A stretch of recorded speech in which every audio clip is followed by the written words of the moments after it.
capítulo 12 de Mateus, versículo 46 em diante. E falando ele ainda à multidão, eis que estavam fora sua mãe e seus irmãos, pretendendo-lhe falar. E disse-lhe alguém: eis que estão lá fora tua mãe e teus irmãos que querem falar-te. Porém ele respondendo, disse ao que lhe falaram: quem é minha mãe e quem são meus irmãos?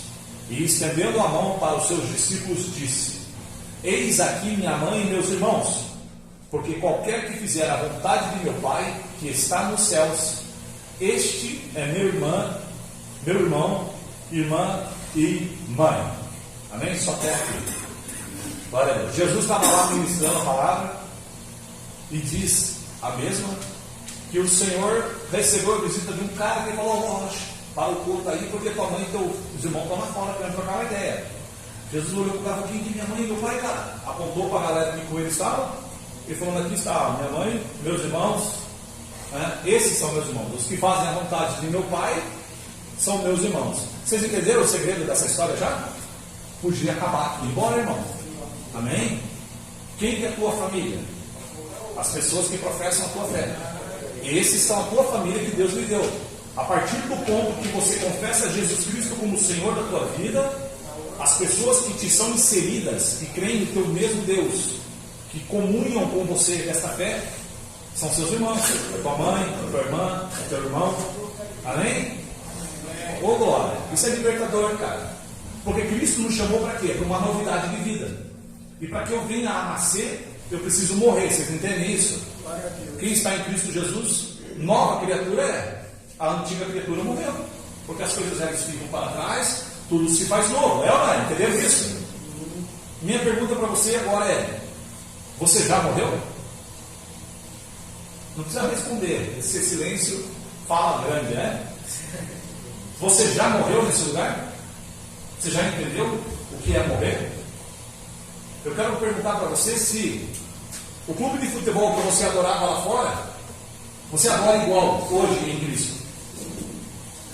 Se as pessoas que você tinha um ódio profundo, que você queria que morressem lá fora, você continua com o mesmo ódio profundo, querendo que morram igual. Se a forma que você pensava sobre a realidade da vida ainda é a mesma forma de pensar, a mesma realidade de vida, nada alterou.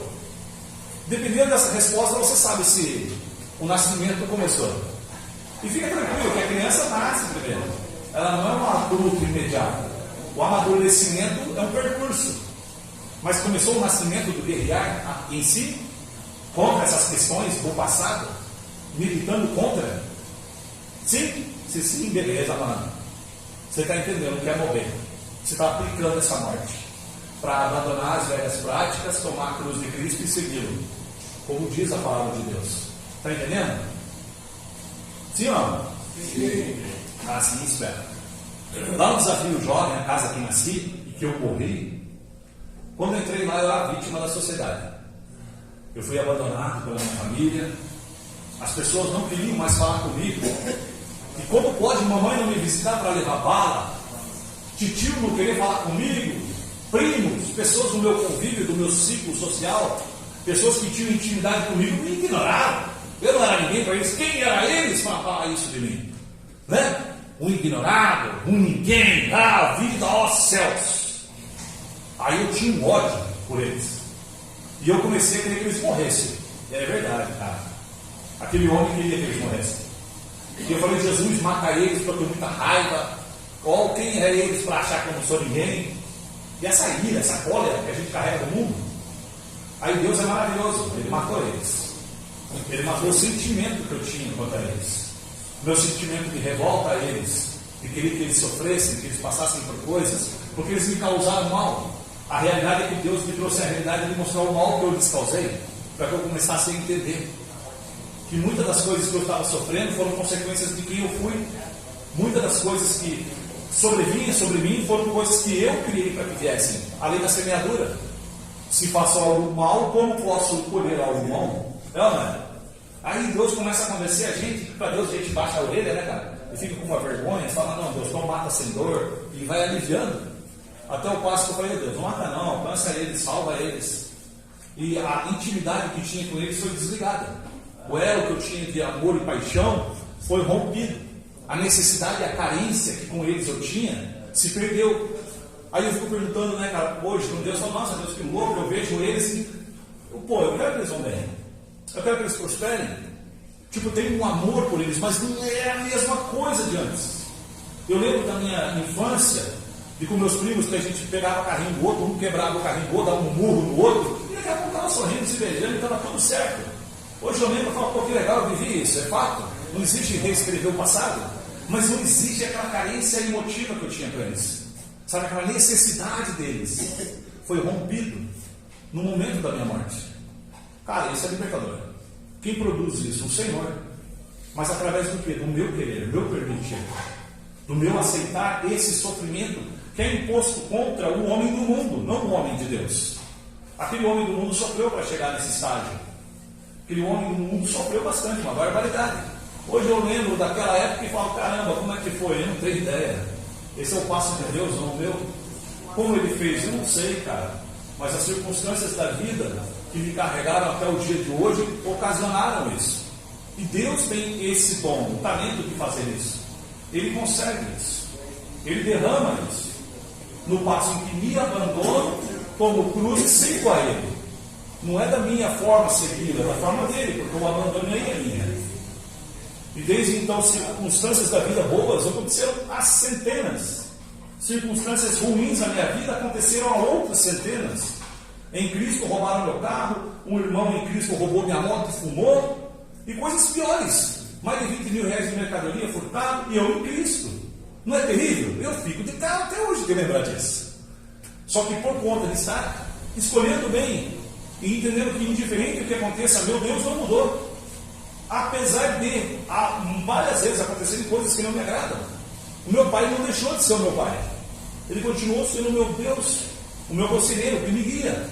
E no meio do caminho murmurei bastante, reclamei muito, mas não retornei ao passado. Não joguei a minha carga emocional, que existe até hoje, em pessoas. Eu jogo nos pés de meu Deus.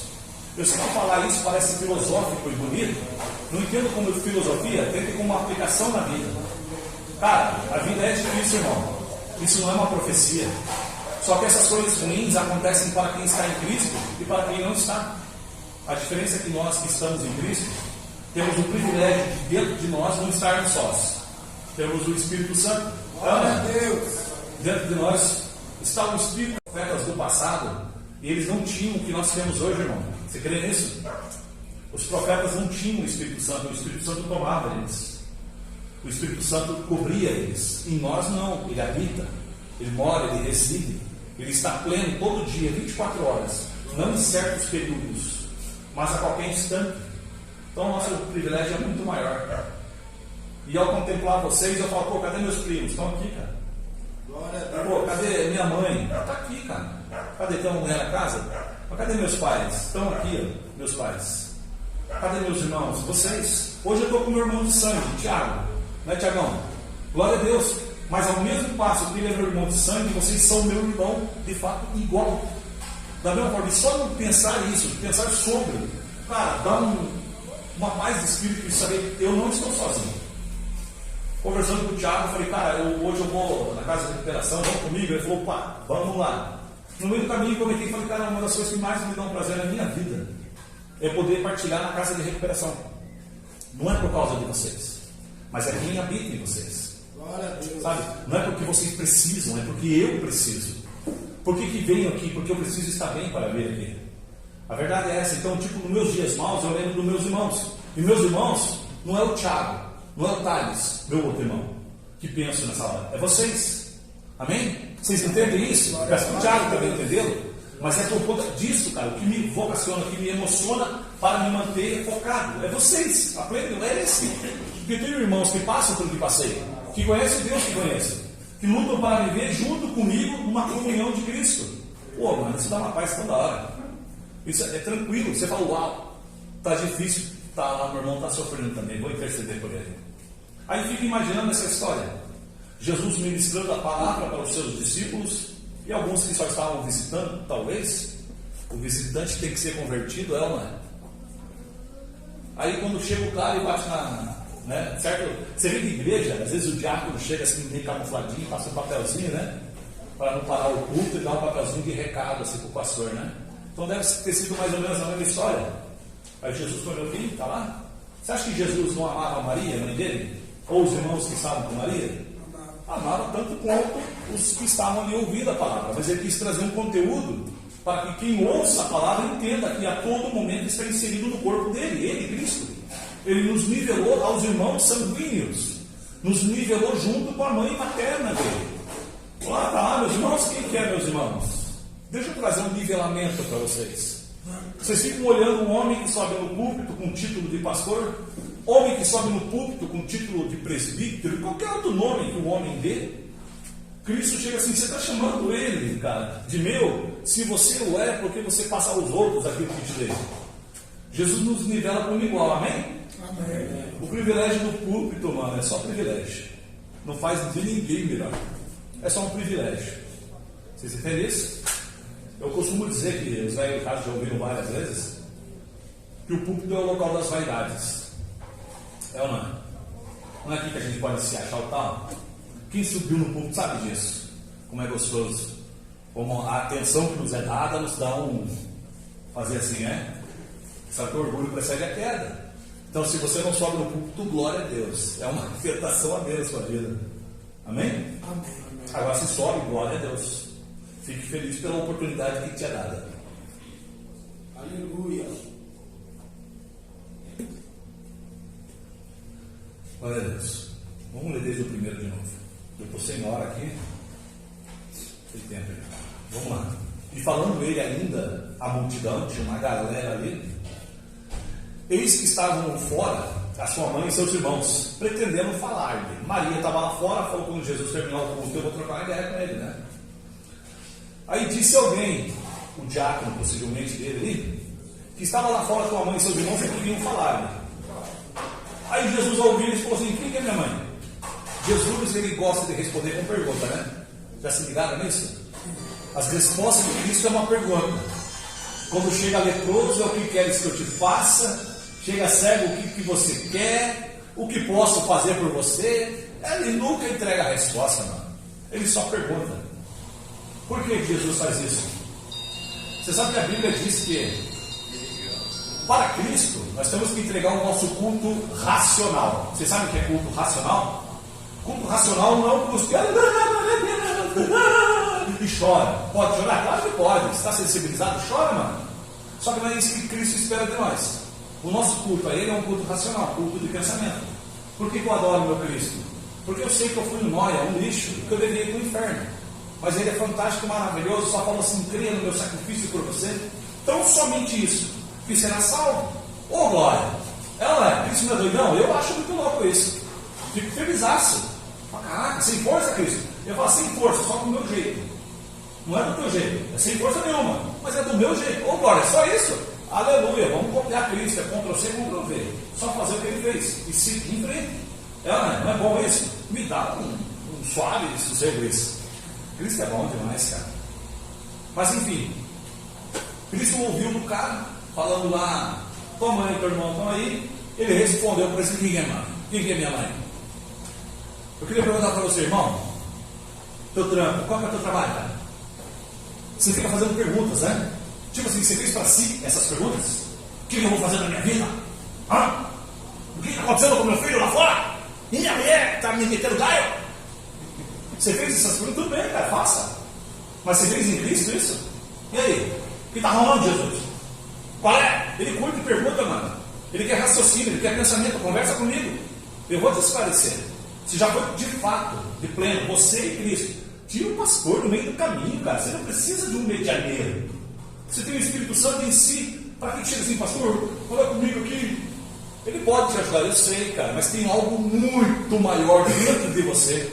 Espírito Santo do Senhor. Falando, pergunta para mim, filho. Te ensinei na Bíblia que eu só pergunto. Por que você não pergunta? Não perguntar do ó vidas aos céus, tadinho de mim. Não no posicionamento da vítima, mas no posicionamento do filho. Filho de Deus, irmão de Cristo. Cara, nós somos um privilegiado, né, mano? O direito de sermos chamados filhos de Deus, irmão do Senhor também. Ele está perguntando aqui, o que é? Quem aqui é filho de Deus? Levanta a mão, em nome de Jesus. Tem filho de Deus? Pô, quem é irmão do bom Cristo aqui, velho? É nós, cara. Aleluia. Se temos um Deus, Pai, temos um irmão, Cristo, por que não teremos um Espírito Santo do Senhor? Que é um privilégio maior que ser filho de Deus, irmão do bom Cristo. Por que não teremos um Espírito Santo de Deus? É a pergunta que te faço. Quem disse que você merece o Espírito Santo? Você nunca vai merecer, mas ele habita em você. Ele está em você. E Cristo está perguntando, filho, você é filho? Se ligou? Pense, meu filho, eu tenho um bacurizinho de 8 anos, Samuel, meu filho. Aí tal, ele precisa de alguma coisa, ele vai começar a pedir para o tio Tiago. Pô, eu sou o pai daquele menino. Quem que eu quero que meu filho peça coisa? Eu não dou tudo que ele pede, mas tudo que posso eu tento dar. Mas enfim, ele começa a pedir coisa a outras pessoas. A colocar assim, ô tio Tiago, pede não pro Rafael, para ele me deu um negócio. Pro Rafael não, pai, né? Pede não pro pai, ele me deu um negócio. Imagina, eu vou falar para quem esse intermediário? Que desnecessário é isso? Não, estão me entendendo? Glória a Deus. Quem é o intermediário que está colocando no meio do caminho, vaso? Você crê que é filho de Deus? Você acabou de dizer que sim. Você crê que teu Cristo é teu irmão? Crê ou não crê? Ele é o primogênito, massa. Pô, ele é só o pai velho de todos nós. Ele nos nivelou a isso, cara. Se ele colocou essa medida, eu só tomo posse. Eu só tomo posse. Eu falo, opa, dá-me. Recebo.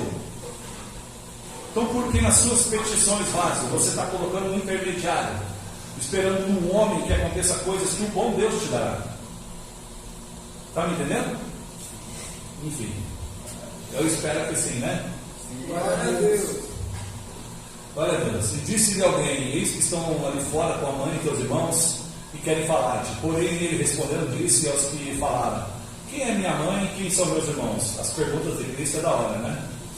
E estendendo a mão para os seus discípulos disse, eis aqui a minha mãe e meus irmãos. Agora vou trazer perguntas para saber se você faz parte desse seleto grupo. Porque qualquer que fizer a vontade de meu Pai, que está nos céus, esse é meu irmão e minha irmã e mãe. Quem é irmão de Cristo? Qualquer que fizer a vontade de Deus. Perguntinha para você. Acho que você já sabe, né? Você está fazendo a vontade de Deus? Você está fazendo a vontade de Deus? Você está se entregando a punhetinha ainda? Você está na idolatria do clube de futebol ainda? Ah não, Cristo não te convenceu disso? Não. Você ainda está sentenciando coisas sobre as pessoas? Aí, cara, não é a perfeição que está sendo te esperada agora, mas a medida da perfeição você tem que lutar para aplicá-la. E como faz? No erro se conserta. A perfeição é isso aí, cara. Como que chegou o Thomas Edison e descobriu como que faz o filamento da lâmpada funcionar com as correntes e tal, e pegar um incandescente ou não, sei lá, e pegar a luz da lâmpada? O cara errou uma pancada de vez. E é incrível que quando perguntaram a ele o que aconteceu assim para ele, né, de ter descoberto a lâmpada. E ele falou que na verdade ele descobriu, a pergunta foi tipo, quantas vezes ele havia errado. E ele falou assim, cara, eu não errei, eu descobri mais não sei quantas vezes de como não se produzir uma lâmpada. Ele descobriu diversas formas de se não fazer. E é interessante isso, cara. A gente pergunta, pô, eu não sei como fazer com Deus. Tudo bem, você descobriu uma forma de não se fazer. Você falou palavrão, você já sabe que está errado. Você descobriu uma coisa que você não deve ficar, né, passando para frente, usando de pinico no ouvido do próximo, né? Ou não foi convencido disso? Convencido da masturbação e ainda se masturbou? Falou para Cristo, ei Jesus, eu sou um frouxo mesmo, não tem coragem de dar um soco nos ouvinhos? Me ajuda, Jesus? Hein? Ou não está convencido disso? O percurso, o processo, a luta, a dor, o negar-se, o humilhar-se, ou acha que aceitando Cristo, perfeito sou? Não, perfeito é Ele. E quem habita em mim? Mas no meio do percurso vai ter o quê? Erros, vão ou não vão? E qual é a vontade de Deus quando cometo erros? É a pergunta que te faço. Eu acho que Cristo perguntou para vocês agora. Você errou. E o que você deve fazer agora? Não pecar mais. Como não peca mais? Fazendo, tentando copiar o exemplo de Jesus. Sim. Qual é o processo do arrependimento? Existe alguém que se arrepende sem saber que cometeu um erro? Uma criança de 3 anos, se ela pega uma coisa e joga na tua cara, passa meia hora vendo pedir desculpa para você? Não. Ela não vê, ela nem sabe, mano. Ela nem se ligou no momento de fúria dela, criança, né? É criança.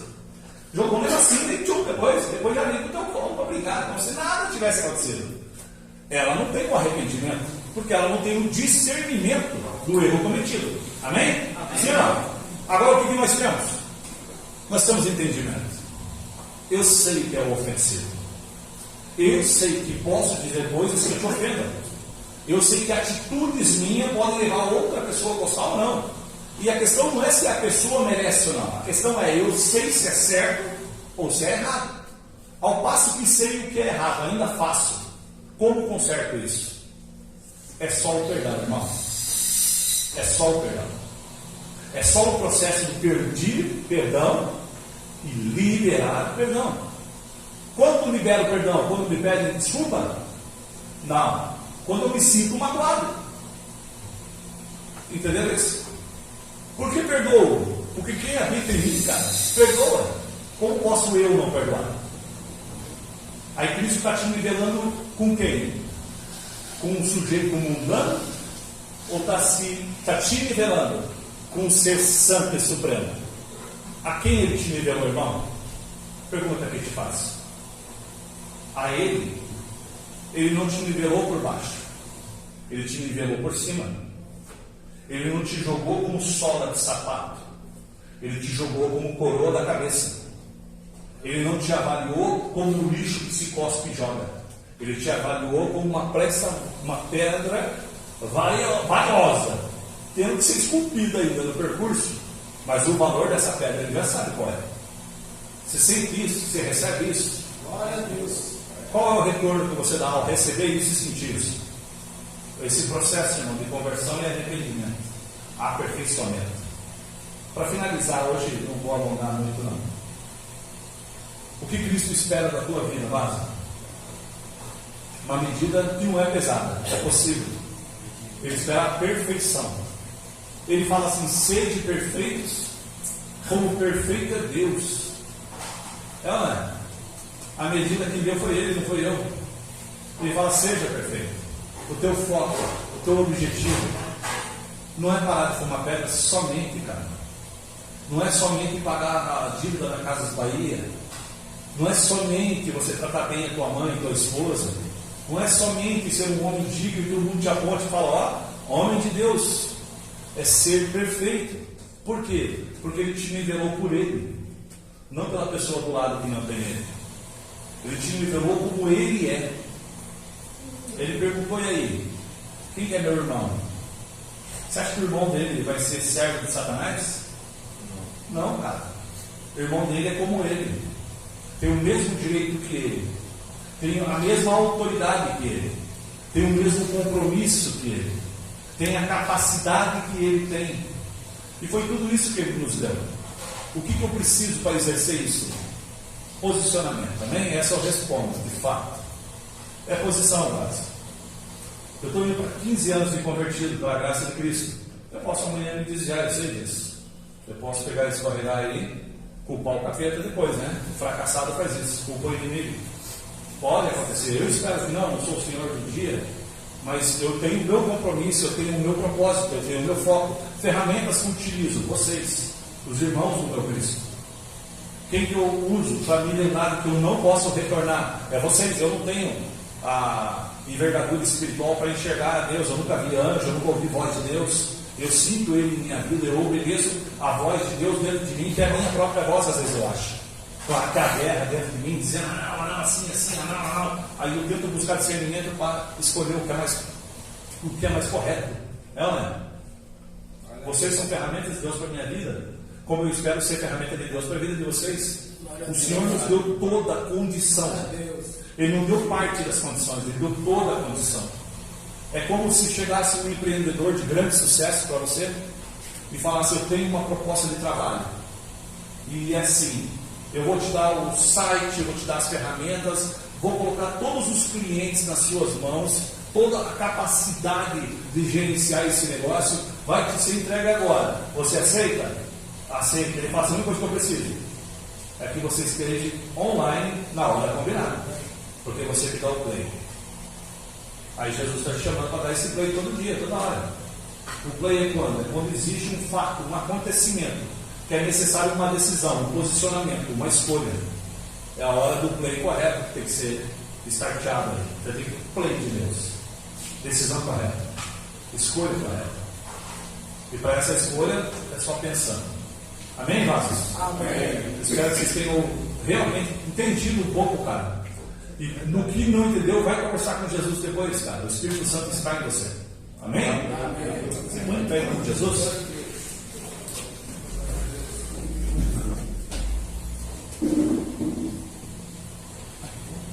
Foi rápido hoje, hein?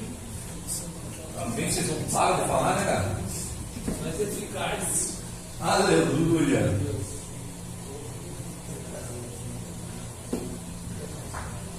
Eu quero fazer uma oração contigo, por você. Dá uma linha no teu coração do que você concorda. No que não concorda, repreende no teu coração aí para não me deixar assustado. Eu espero que dentro dessa casa você sofra bastante.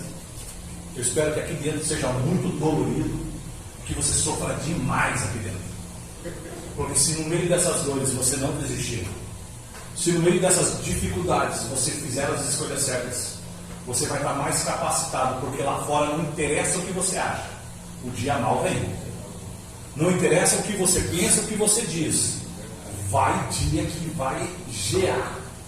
Vai ter dia terrível. Não é profecia, é estar vivo e inserido na sociedade. Isso vem. Então tomara que aqui dentro você sofra muito, cara. Mas que semana que vem eu volte aqui, você esteja aqui. Porque você terá negado mais uma semana a tua própria vida por amor a Cristo. Mais uma semana você vai ter recusado fazer o que você acha correto por amor a Cristo. Mais uma semana vai ter passado e você não vai ter dado um tapa na cara do cara que você acha que merece levar porrada por amor a Cristo. Mais uma semana vai ter passado e você vai ter negado a ausência da sua mãe, vai ter negado a falta que faz seus filhos, que faz sua esposa, a falta que faz os seus objetivos lá do mundo que você ainda ama, e você vai ter negado isso por amor a Cristo. Então, pensando assim, cara, eu peço a Deus para que você sofra aqui dentro. Tá? Entendam isso como um ato de amor, cara. Porque se aqui dentro for mamão com açúcar, você está lascado. Porque lá fora não é mamão com açúcar. Quem já recaiu antes, levanta a mão em nome de Jesus. Mais de uma vez passou por causa de recuperação. Todos nós que levantamos a mão somos testemunhas de que isso é verdade. É, não é? Eita, nós mesmos somos testemunhas disso. Então que a gente entenda isso em nome de Jesus, tá? Eu amo vocês, não queiram me esmurrar. E se alguém quiser me esmurrar, retenha por amor a Cristo. Glória a Deus, eu trouxe segurança hoje. Toma cuidado, estou brincando. Glória a Deus, deixa eu orar pela tua vida. Aleluia. Pai, em nome de Jesus eu te louvo. Obrigado, Deus, por esse momento. Obrigado, Senhor, pela tua palavra. Obrigado pela tua mensagem, que nós possamos vivê-la, nos ajudar a aplicar no nosso dia a dia, que nós possamos entender que somos nivelados pela tua santidade, que somos chamados seus filhos, que possamos nos posicionar como tais, que possamos admitir erros, fragilidades, porque é nesse processo, nesse percurso, Pai, que o Senhor vem crescer dentro de nós, que nós venhamos a diminuir de fato, e não somente com palavras vazias em cima de púlpito, mas no cotidiano, no caminhar, as pessoas percebam que Teu Espírito Santo brada dentro de nós, que nós somos diferentes porque o Senhor está em nós, não porque temos algo, mas porque o Senhor está em nós. Obrigado, meu Deus, por Tua palavra, pela Tua mensagem, que possamos viver em santidade, comunhão de família, porque nós somos seus filhos, Pai. Em nome de Jesus te louvamos, abençoa o alimento posto na mesa. Obrigado por nunca ter faltado, Senhor, como nunca haverá de faltar. Abençoa a esposa de meu irmão que lá fora está, que ela possa também se posicionar, se curvar perante Ti, Deus, e que o Senhor venha transformar essa vida. Cuida dessas crianças que lá fora estão, algumas abandonadas por esses pais, que esse homem se posicione lá fora. Cuide dessa família, seja um varão valoroso, que essas crianças que esperam esse homem transformado possam vir a ter sua oração respondida, e que esse pai ame essa criança, zele por ela, cuide dela, em nome do teu filho, Senhor. É assim que te pedimos. Obrigado pelo pastor, liderança nessa casa, as pessoas que aqui militam, que aqui trabalham, que aqui cuidam, que nós possamos cuidar deles também, que nós possamos trabalhar para eles, porque eles fazem parte do corpo que somos teu, Pai. É em nome de Jesus que nós te louvamos, agradecemos. Amém e amém. Até aqui.